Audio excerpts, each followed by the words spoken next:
বন্ধুরা, ম্যাচের মধ্যে নাটকীয় মুহূর্ত। রুদ্ধশ্বাস ম্যাচ শেষ ওভারে বাকি ছিল 29 রান, 2 রানে ম্যাচ হারল পাঞ্জাব। রুদ্ধশ্বাস জয় হায়দ্রাবাদের। বন্ধুরা, আপনারা যদি দেখতে চান কি নাটকীয় মুহূর্ত ঘটলো তাহলে ভিডিওটি লাস্ট অবধি দেখতে হবে। চ্যানেলকে সাবস্ক্রাইব করতে হবে, একটা লাইক দিতে হবে এবং নোটিফিকেশন বেল আইকন দাবাতে হবে। বন্ধুরা, হায়দ্রাবাদ প্রথমে ব্যাট করে 182 রান করে।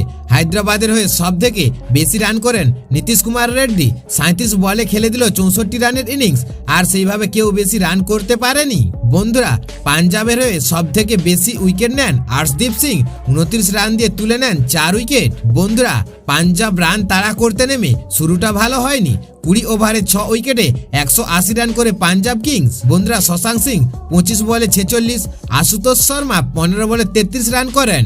20 রানে 3 উইকেট হারিয়ে চাপে পড়ে যায় পাঞ্জাব। সেখান থেকে কিছুটা লড়াই দেওয়ার চেষ্টা করেন শ্যাম কুমার ও সিকান্দার রাজা। কুমার 29 ও রাজা 28 রান করেন। শেষের দিকে পাঞ্জাবকে হারা ম্যাচ জয়ের দোরগোড়ায় নিয়ে এসেও শেষ রক্ষা করতে পারেনি শশাঙ্ক সিং ও আশুতোষ শর্মা।